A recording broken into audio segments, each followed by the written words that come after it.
A very good evening. You're watching India Global with me, Gauri Dwivedi. Let's start the show with headlines coming in. First up, there seems to be a possibility of a travel ban on travelers from Pakistan and Afghanistan. The US travel ban could be in place due to security and vetting concerns, and the ban could take place as early as next week, some reports indicate. External Affairs Minister Dr. Jaishankar heckled by Khalistani extremists in London.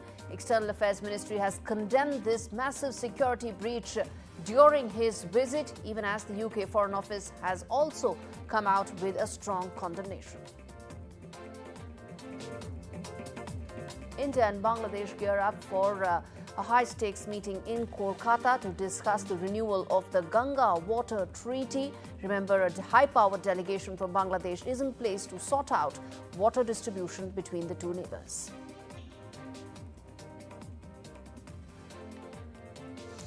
Zelensky and EU leaders arrive for a summit on the future of Ukraine and what could be the kind of defense negotiations between the two sides.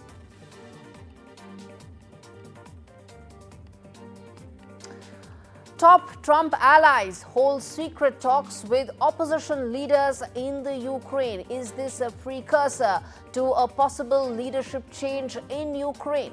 Will it be Zelensky's successor who will finally stitch a deal with Trump? We decode.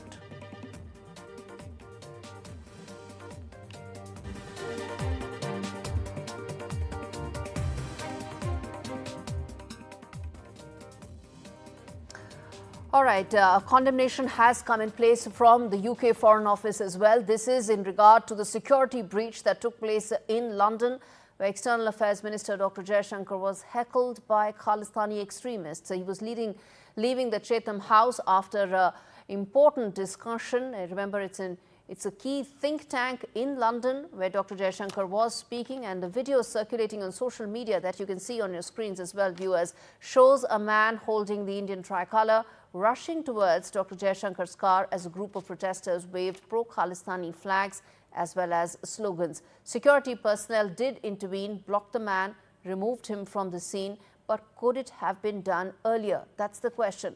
An FCDO spokesperson said that the UK has strongly condemned this incident. But remember, this is not the first time you have Khalistani extremists on the streets of London, and this isn't probably the last time, simply because they run amok. Earlier today, the MEA issued a statement denouncing this incident, calling it provocative. Let's get in my colleague Mohammad Ghazali with the very latest on this.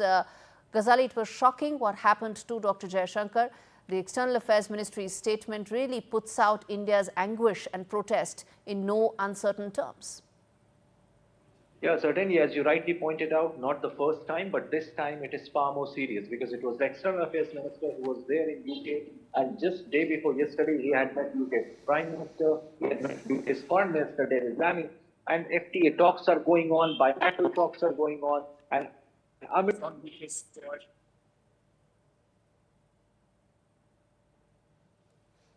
I'm afraid we've missed that line, that connection with Ghazali, but viewers tuning in right now, what you see on your screens are some of those visuals that happened earlier about that Khalistani protests that took place in London. Dr. Jaishankar is on the first leg of his 6-day tour in the UK, and what he encountered was, as I said, not the first time that Khalistani extremists tried to do what they do best, which is sloganeering and come out with some very explosive comments and reactions as well. All right, shifting focus now to what could be an extremely important story coming in from the US, where President Donald Trump's immigration crackdown is underway. Over 1 lakh children of Indian H-1B visa holders in the US are reportedly facing the risk of deportation from America. Why? Because of the changes in rules that he's set to come out with. These individuals, remember, migrated to America with their NRI parents on dependent visas, which would expire as soon as they would turn 21, because then they would no longer be dependent on their parents. Till now, the American immigration policies provided a 2-year grace period for such individuals to transition to a new visa status after quote-unquote aging out. However, recent rule changes under the Trump administration, coupled with ongoing court cases, have raised concerns that this provision may be eliminated altogether. Now, what happens to so many of these people is really the question that I'm asking today, because it impacts to all our viewers and their families, those who have families living in the US. Fresh reports suggest that the US may expand its travel ban as well. But as I said, the larger story is about what happens to these people, these H-1B holders, their children, when they turn 21. On your screens are some of those important points. We've put that out in graphic format for viewers to really decode this to you in simpler terms. Rohit Sharma, who's an immigration expert, joins me as well to talk more about the uncertainty that is really gripping a lot of people at this stage. And Rohit, I think that's the first thing I want to ask you, which is that there are 1 lakh people who could be impacted.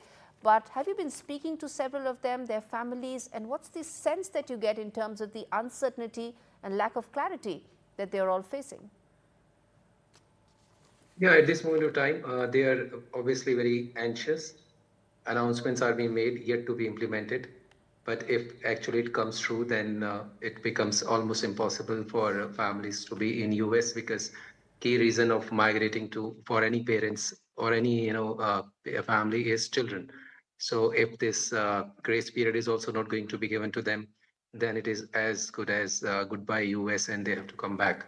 So there is a lot of anxiousness, creeping in people.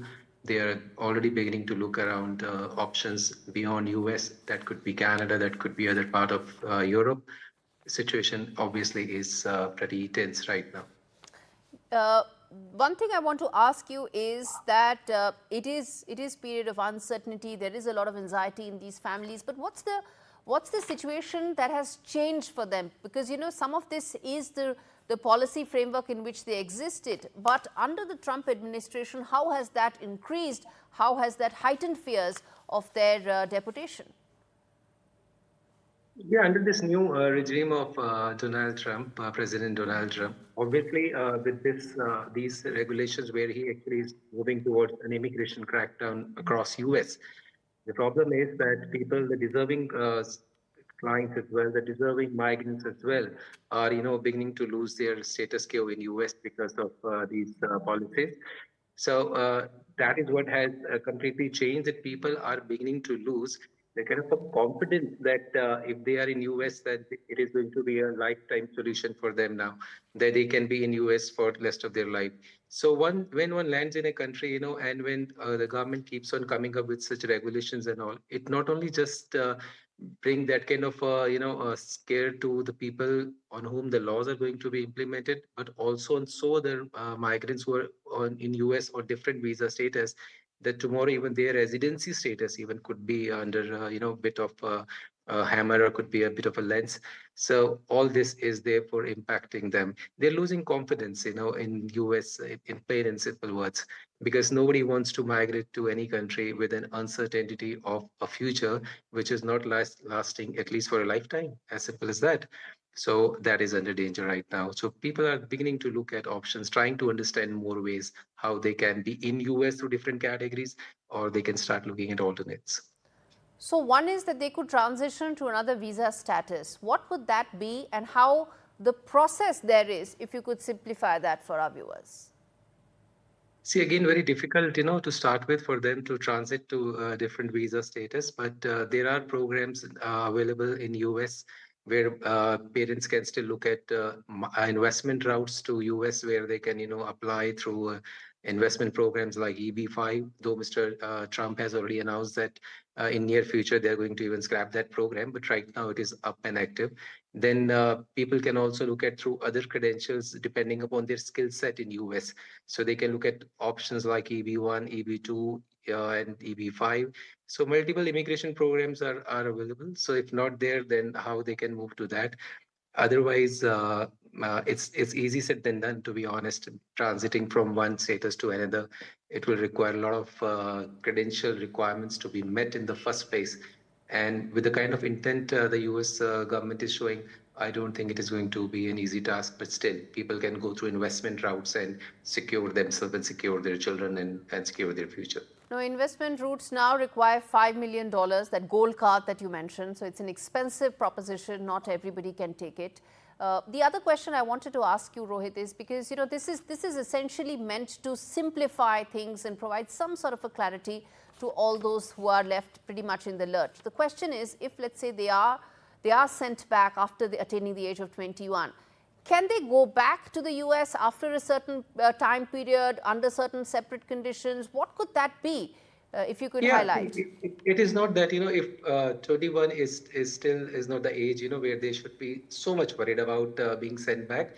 They can always come back. They can still, work in India, still can look for possible employment opportunities in US for someone who is above 21. They can still look at routes that can take them through recruitments, genuine jobs, which are available for them to grab. They can even come back and look at options even for higher studies, could be master's degree programs there, and still can make their route. And other than these things, if they can tomorrow start a business here in India, they can still look at very reasonable programs like L1 visa. If they open an office here, they can open an office in US. They can still go through that.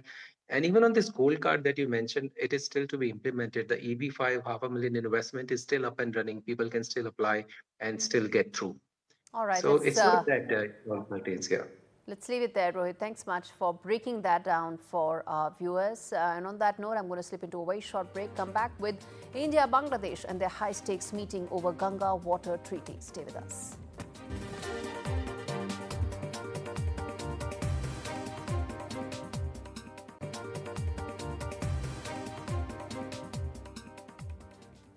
Welcome back. This is India Global. We turn our attention now to Sri Lanka, which has requested India to take action against what's really a recurring case and a recurring issue between the two sides.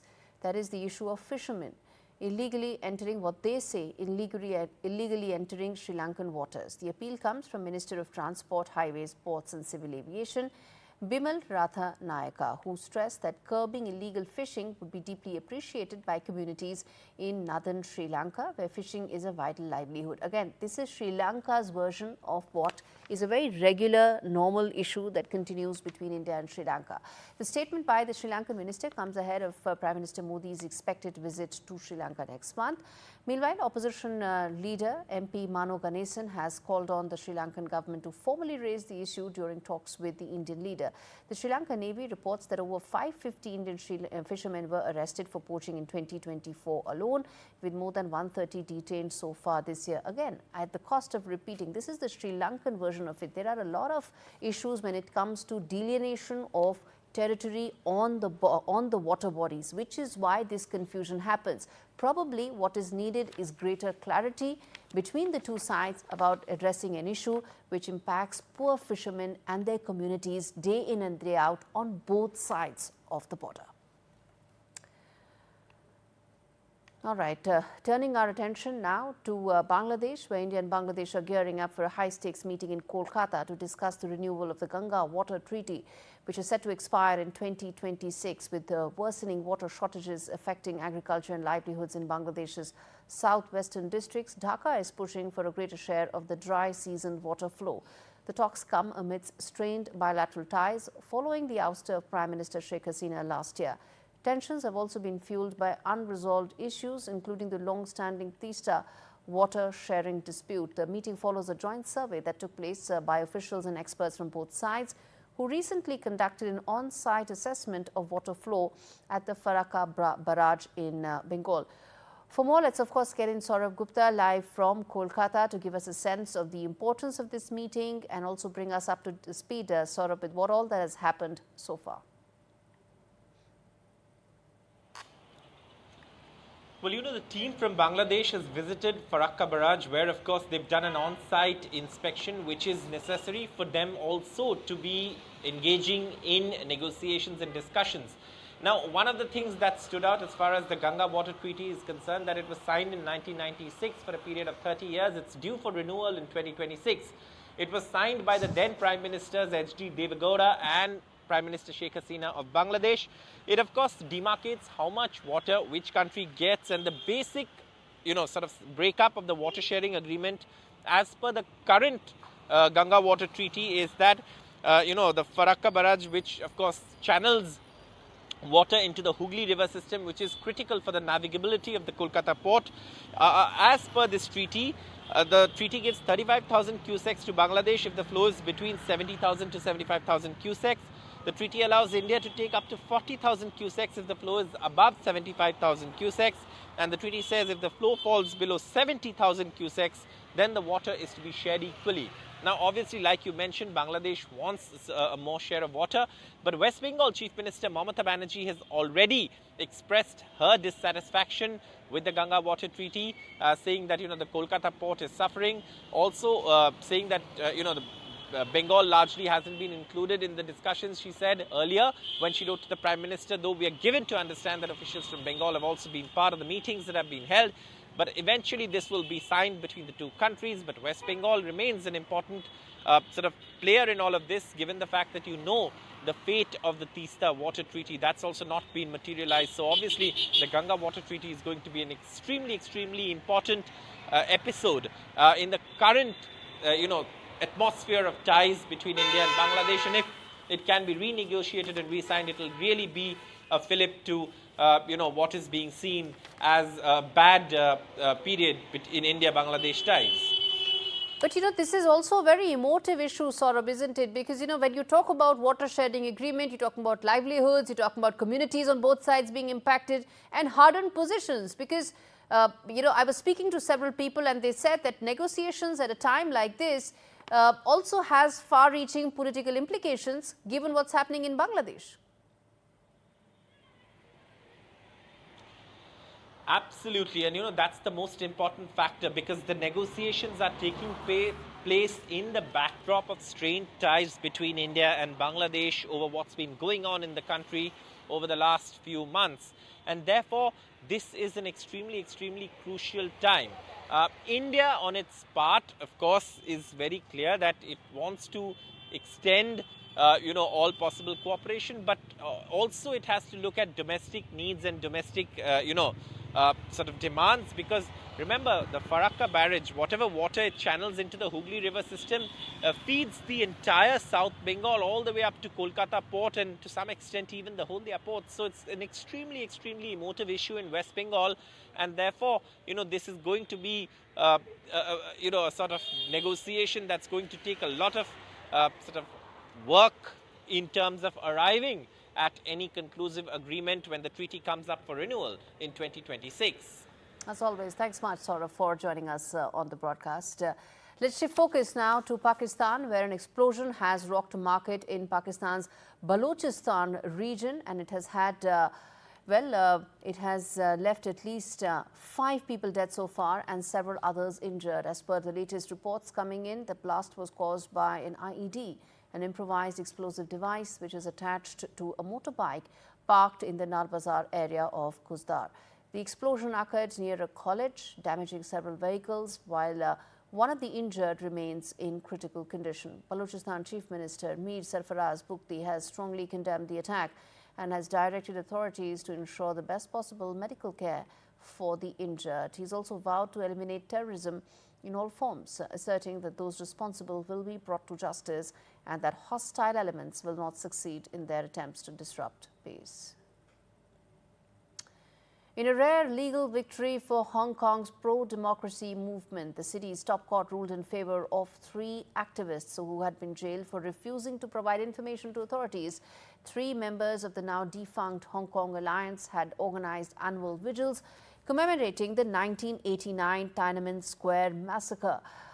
They were sentenced to 4.5 months in prison in 2023 for failing to disclose details about the group's members and finances to National Security Police. However, Hong Kong's Court of Final Appeals overturned their convictions, ruling that the government prosecutors had withheld key facts and deprived the activists of a fair trial, leading to a miscarriage of justice. Just how many times do you really hear those phrases coming in from a Chinese court? Which is why this decision marks a rare judicial win for the pro-democracy camp, which has faced increasing pressure under sweeping national security laws, leading to the arrest of exile of a dozen-odd activists.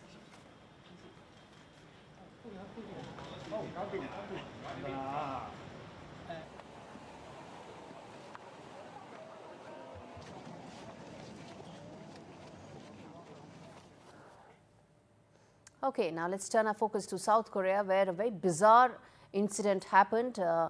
Air Force has issued an apology over a fighter jet accidentally dropping 8 bombs outside a designated training area during a live fire exercise on Thursday. Thankfully, there were no casualties. There were 15 civilians who were injured. There was massive damage to several buildings, but as I said, it could have been a lot worse. According to military officials, 2 F-16 jets mistakenly released 8 225-kilogram Mk-82 bombs after a pilot entered incorrect coordinates. It still happens. We talk about AI, but human intervention and human mistakes can cause the kind of damage that we are talking about. Authorities have announced a suspension of live fire drills until the cause of the accident is fully understood. They confirmed that the incident will not affect large-scale joint military exercises between the US and South Korea that are set to begin in the next couple of days. Residents in the area, though, have long voiced concerns over safety risks and disturbances due to the training operations that take place nearby. All right, a quick break, and we come back with more news on the other side. Stay with us.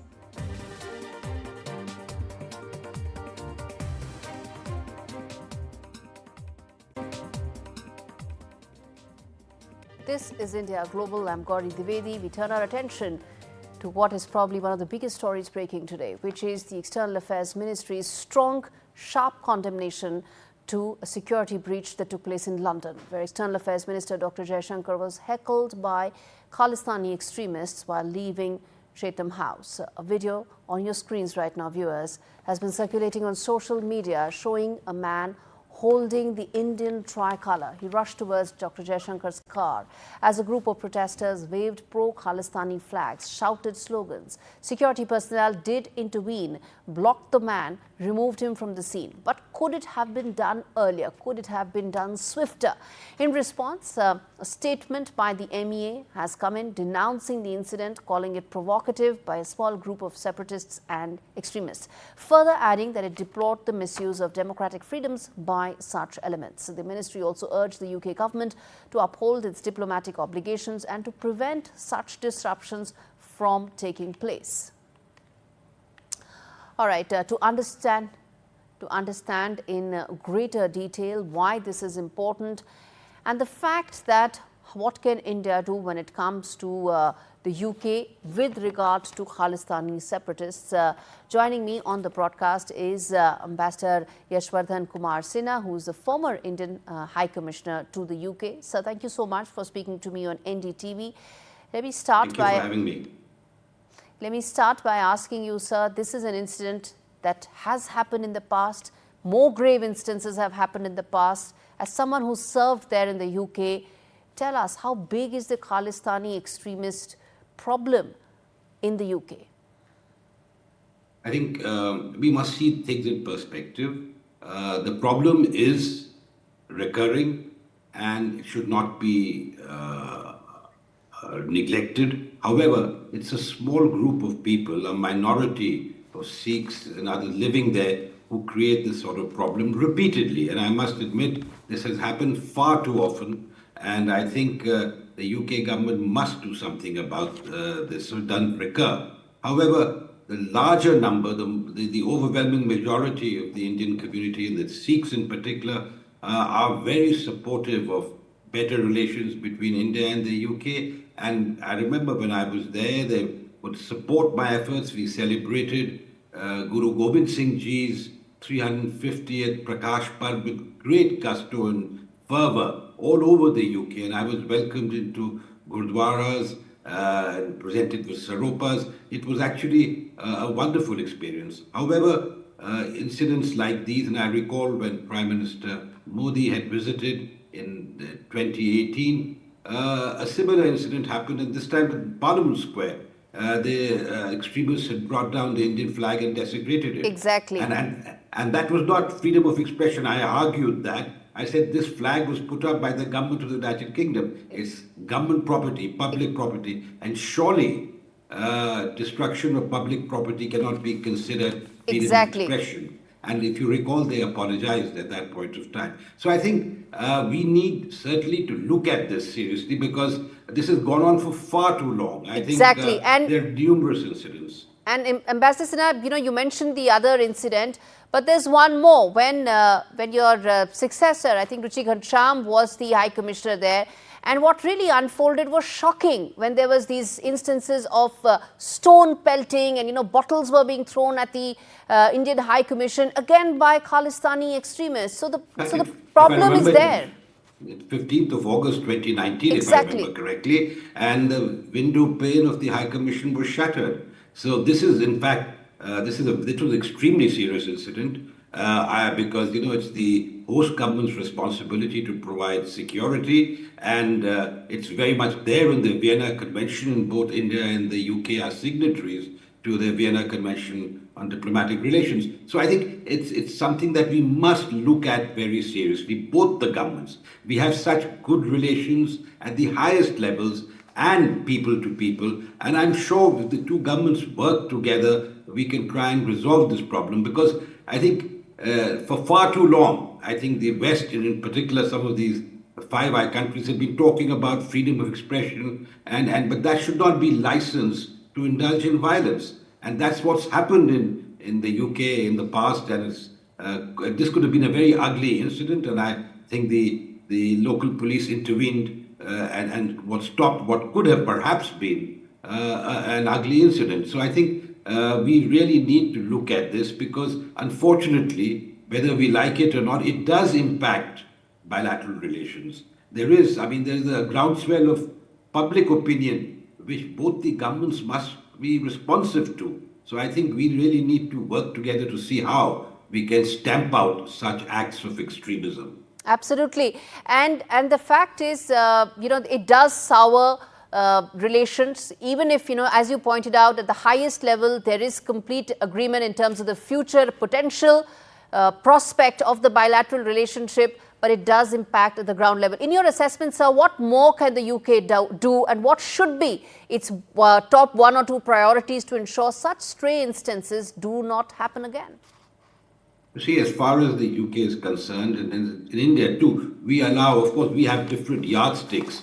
I recall when I was surveying, we wouldn't allow demonstrations anywhere near the diplomatic enclave, and demonstrations were stopped at the Timurti Circle or wherever the police decided that. And they were allowed to demonstrate. It's not that they were not allowed to demonstrate, but they weren't allowed to create a nuisance or to indulge in violence. So this is something that the UK must look at. I mean, freedom of expression is all very good and should be allowed. Certainly, they should be allowed to protest or demonstrate, but they should be careful that they do not indulge in violence and do not vitiate the atmosphere and then create problems. I mean, here, clearly, this could have led to an ugly incident. Can you imagine the External Affairs Minister of India being subjected to this sort of thing? So I think that we should not take this lightly, and yet at the same time, we must see it in the overall perspective.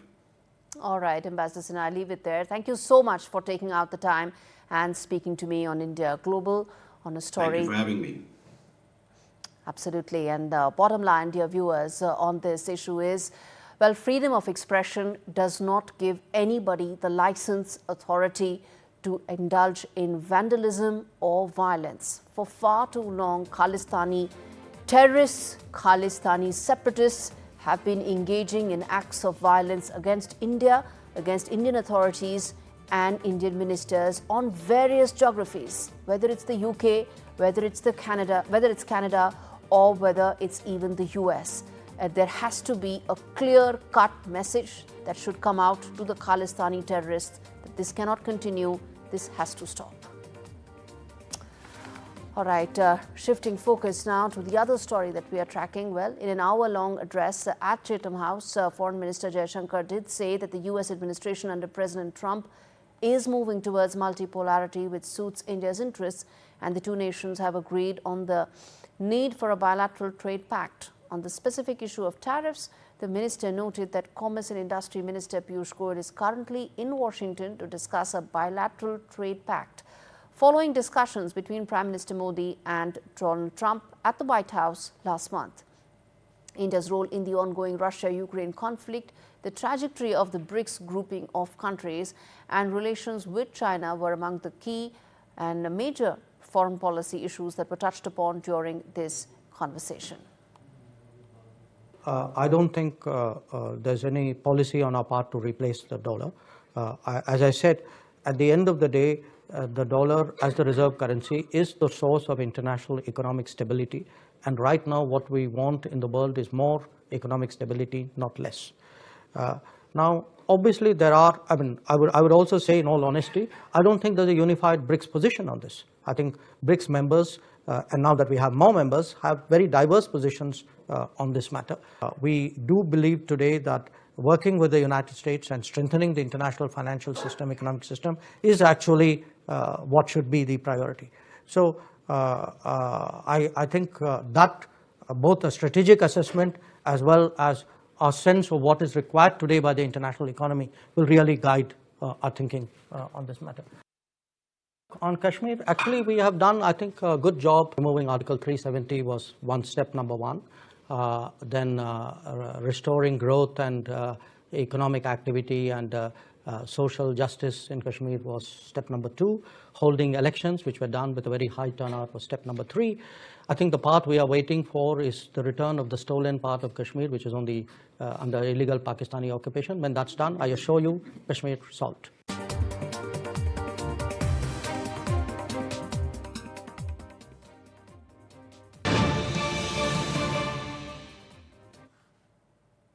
All right. Breaking news coming in on the broadcast in terms of, well, the latest in possibly another travel ban that the Trump administration may put in place. What's likely to happen is that Trump administration may revoke the temporary legal status for about 240,000 Ukrainians who fled the conflict against Russia. The move is expected to be announced as soon as April and may be a huge reversal for Ukrainians who were welcome under the previous administration. This also comes a week after Trump-Zelensky meeting, which quickly spiraled into a major feud in the Oval Office. Reports indicate that this planned rollback of protections for Ukrainians was underway much before the feud. And it's part of Trump administration's broader effort to strip legal status for more than 1.8 million migrants who've been allowed to enter the U.S. under temporary humanitarian parole programs that were launched under the previous administration. So Ukrainians who had fled the war will now be sent back. How many? 240,000 of them.